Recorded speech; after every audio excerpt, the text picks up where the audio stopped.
Hello दोस्तों। तो चलिए आज के मार्केट को हम समझते हैं और एंट्री बनाने की रीजन को हम देखते हैं।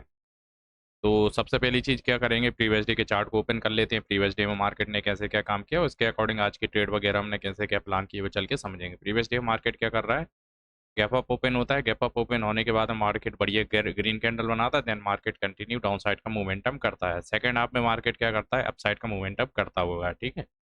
तो मॉर्निंग का मोमेंटम को देखते हुए मार्केट में कौन लोग काम करने वाले हैं, सिर्फ और सिर्फ सेलर्स। ठीक है। तो चलिए आज की हमने ट्रेड वगैरह कैसे क्या प्लान की वो चल के समझने वाले हैं। ठीक है।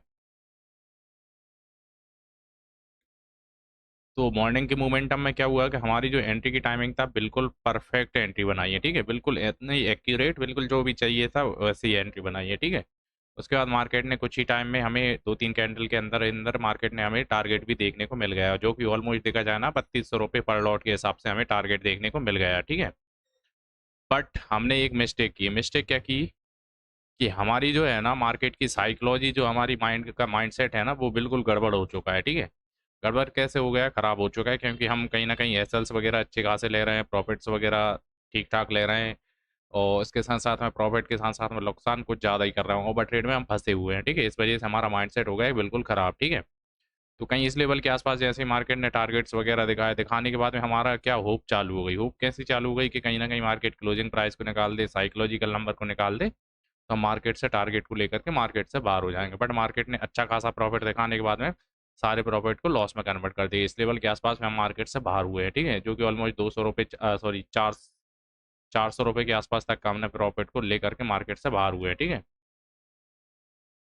उसके बाद में हमने री एंट्रीज वगैरह की हैं, क्योंकि हम रिट्रेसमेंट का वेट कर रहे थे। रिट्रेसमेंट के बाद में वही एक बढ़िया मूव आएगा, बट ऐसा कुछ हुआ नहीं। इस लेवल के आसपास में बढ़िया ग्रीन कैंडल देखने को मिली, बट हमें इस लेवल के आसपास एंट्री नहीं बनानी चाहिए, क्योंकि हमें साइकोलॉजिकल नंबर को निकालने के बाद में ये थर्ड जो एंट्री बनी है बिल्कुल परफेक्ट बनी है। बट उसमें भी मार्केट ने क्या किया, कुछ टाइम बाद मार्केट ने ऐसा लेट कर दिया। उसके बाद में फोर्थ जो एंट्री बनी ये भी बिल्कुल परफेक्ट बनी है, बिल्कुल जो लेवल्स वगैरह बने थे उनको निकालने के बाद में, बट मार्केट ने ऐसा कुछ किया नहीं। उसके बाद हम अब चले गए वापस। तो 4 ट्रेड के आसपास में हमने मॉर्निंग में ट्रेड वगैरह पंच कर दी। ठीक है। ओवर ट्रेड में तो हम वैसे ही मॉर्निंग में ही आ चुके थे। उसके बाद में कुछ एंट्रीज वगैरह हमने डे में बनाई हुई हैं। ठीक है। जो कि 10:45 के आसपास में बनाई हैं। तो इस लेवल के आसपास में हमें बिल्कुल क्लियर कंफर्मेशन के साथ में एंट्री बनाने को मिली है। ठीक है। एंट्री बनाने के साथ साथ में मॉर्निंग में तो हमारा बिल्कुल आराम से इजीली टारगेट देखने को मिल गया था, बट आफ्टरनून में, सॉरी ऑफिस पहुंचने के बाद में क्या हुआ, एंट्री बिल्कुल प्रॉपरली बनाई मार्केट ने। ऑलमोस्ट देखा जाए ना तो 90% तक हमें मार्केट ने टारगेट भी दिया हुआ है। ठीक है।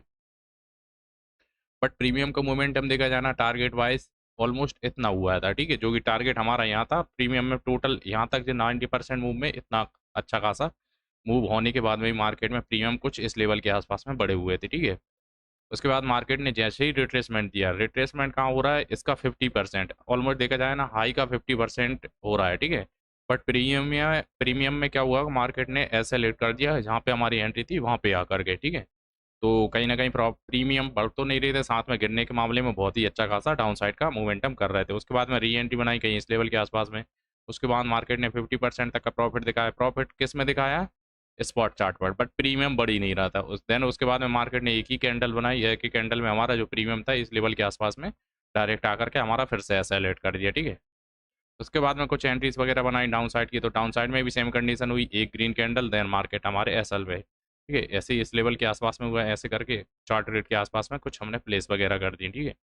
उसके बाद में भी कुछ एंट्रीज वगैरह बनाई है जो कि हमें नहीं बनानी चाहिए। तो ये जो एंट्रीज वगैरह बनाई है ना, ये बिल्कुल प्रॉपरली रूल्स के अकॉर्डिंग, रूल्स के साथ साथ में अच्छी खासी होल्डिंग के साथ साथ में सही से एंट्री बनी हुई है। ठीक है। इसमें कोई मिस्टेक नहीं है, इस वाली एंट्री में भी कोई मिस्टेक नहीं है, इसमें भी कोई मिस्टेक नहीं है, इसमें भी, क्योंकि मार्केट में हमारा प्रीमियम की वजह से एसएल्स वगैरह गए। हालांकि हमें टारगेट भी देखने को मिल जाता अगर प्रीमियम सही से मूव करते, बट मार्केट साइडवेज टाइप का मूव कर रहा था, इस वजह से प्रीमियम में कोई स्पाइक वगैरह देखने को नहीं मिला। उसके बाद में चार एंट्री के आसपास में कहीं इस लेवल के आसपास बना दी, जो कि हमें नहीं बनानी चाहिए थी।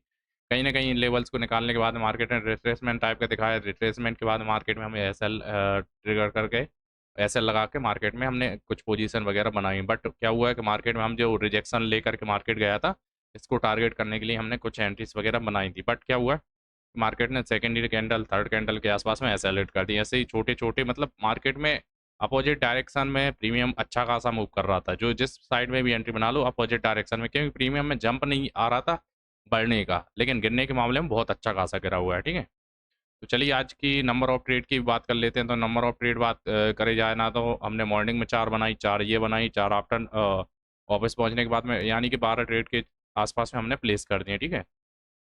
तो ओवर ट्रेड में तो हम वैसे भी आ गए, ठीक है? चलिए तो आज का प्रॉफ़िट एंड लॉस को देख लेते हैं।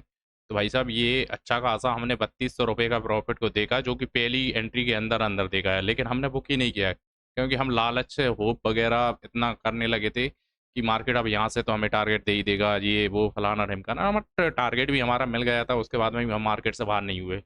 तो ये हमारी मिस्टेक है, हमारी साइकोलॉजी है, तो अब हम सीधी-सी बात है, 1 हफ्ते का ब्रेक लेना पसंद करेंगे, क्योंकि हमने अच्छा खासा लॉस करते चले आ रहे हैं। 2-3 महीने के अंदर साइकोलॉजी को अच्छे से मैनेज नहीं कर पा रहे, तो ब्रेक लेना ही सही रहेगा, ठीक है? तो आज का जो लॉस निकल के आया, वो ₹684 के आस-पास में आया, ठीक है? तो चलिए आज का डे रूल्स वगैरह भी चेक कर लेते हैं, डे रूल्स वगैरह कैसे क्या रहे हैं। डे रूल्स वगैरह चेक करते हैं, तो डे रूल्स में हमारे सारे रूल्स रॉन्ग में माने जाएँगे। क्यों माने जाएँगे? क्योंकि हालाँकि हमें नंबर ऑफ 3 ट्रेड के आस-पास में प्लेस करना चाहिए, बट हमने 12 ट्रेड के आस-पास में प्लेस कर दिए, इस वजह से ओवर ट्रेड में आ गए, इस वजह से हमने इसमें रेड सिम्बॉल दिया। डायरेक्शन की बात की जाए, मॉर्निंग में डायरेक्शन हमारा क्लियर था, बट उसके बाद में हमारे डायरेक्शन के अपोज़िट काम किया हुआ है, इस वजह से हमने डायरेक्शन को भी राइट मार्क नहीं किया। हालाँकि मॉर्निंग की जो 2 से 3 ट्रेड थी, बिल्कुल परफेक्ट थी, जो कि हमें डायरेक्शन क्लियर था, ठीक है? एंट्री की टाइमिंग की बात की जाए ना, तो मॉर्निंग की एंट्रीज़ वगैरह में टाइमिंग की हमारी कोई भी इश्यू नहीं है। बट उसके बाद में भी एंट्रीज़ वगैरह कुछ बनाई हैं, इनमें भी कोई इश्यू नहीं है, बट ओवर ट्रेड वगैरह कर दी, इस वजह से इनको भी हमने रॉन्ग ही माना हुआ है, ठीक है? तो चलिए दोस्तों, आज के मार्केट को यहीं पर क्लोज़ करते हैं। Thank you so much.